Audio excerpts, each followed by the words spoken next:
Section 1. Taking the Reins of Government. America's bicentennial, which culminated on July 4th, 1976, was a spirited and unifying celebration of our country, its founding, and its ideals. As we approach our nation's 250th anniversary, which will take place during the next presidency, America is now divided between two opposing forces: woke revolutionaries and those who believe in the ideals of the American Revolution. The former believe that America is, and always has been, systemically racist, and that is not worth celebrating and must be fundamentally transformed, largely through a centralized administrative state. The latter believe in America's history and heroes, its principles and promise, and in everyday Americans and the American way of life. They believe in the Constitution and Republican government. Conservatives, the Americanists in this battle, must fight for the soul of America, which is very much at stake.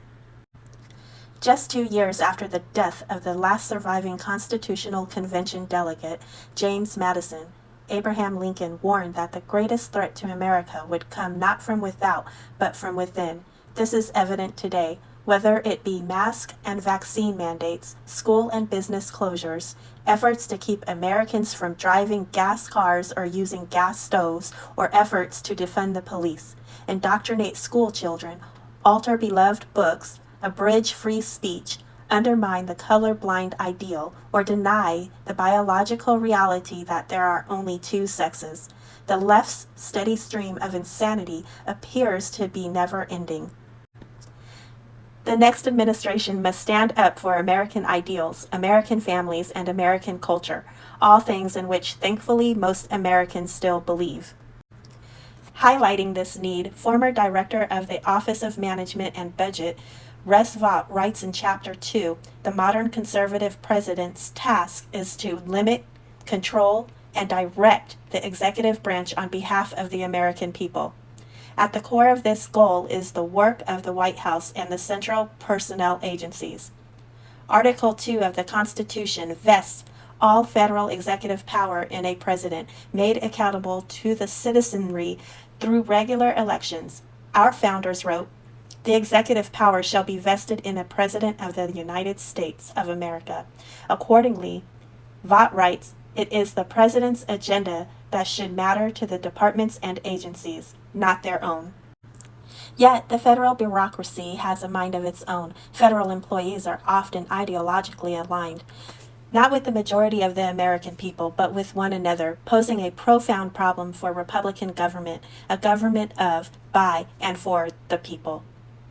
As Donald Devine, Dennis Kirk, and Paul Dans write in Chapter 3, an autonomous bureaucracy has neither independent constitutional status nor separate moral legitimacy. Byzantine personnel rules provide the bureaucrats with their chief means of self-protection. What's more, knowledge of such rules is used to thwart the president's appointees and agenda.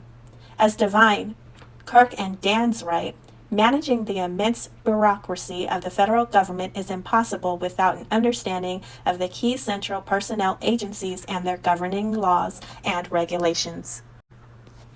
Many of these laws and regulations governing a largely underworked, overcompensated, and unaccountable federal civilian workforce are so irrational that they would be comical in a less important context. This is true whether it comes to evaluating employees' performance or hiring new employees. Only in the federal government can an applicant in the hiring process be sent to the front of the line because of a history of drug addiction or alcoholism, or due to morbid obesity, irritable bowel syndrome, or a psychiatric disorder. The next administration should insist that the federal government's hiring, evaluation, retention, and compensation practices benefit taxpayers rather than benefiting the lowest rung of the federal workforce. In order to carry out the president's desires, political appointees must be given the tools, knowledge, and support to overcome the federal government's obstructionist human resources departments. More fundamentally, the new administration must fill its ranks with political appointees. Devine, Kirk, and Dans observe that the Trump administration appointed fewer political appointees in its first few months in office than any other recent presidency. This left career employees in charge in many places. This can occur even after departments have been fully staffed with political appointees. Vought writes that the White House Office of Management and Budget should establish a reputation as the keeper of commander's intent. Yet, OMB is dominated by career employees who often try to overrule political appointees serving in the various executive departments. Empowering political appointees across the administration is crucial to a president's success.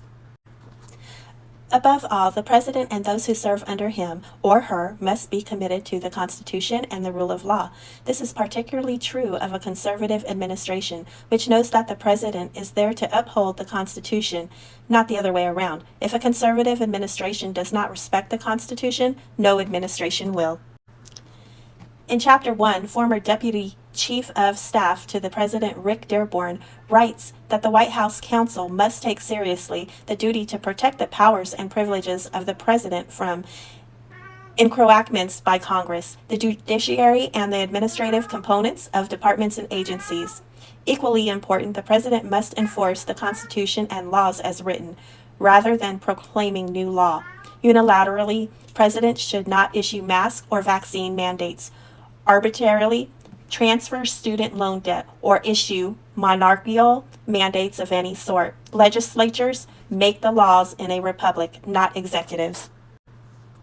It is crucial that all three branches of the federal government respect what Madison called the double security to our liberties, the separation of powers among the three branches and the separation of powers between the federal government and the states.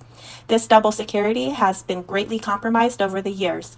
Vought writes that the modern executive branch writes federal policy, enforces that policy, and often adjudicates whether the policy was properly drafted and enforced. He describes this as constitutionally dire and in urgent need of repair, adding, "Nothing less than the survival of self-governance in America is at stake."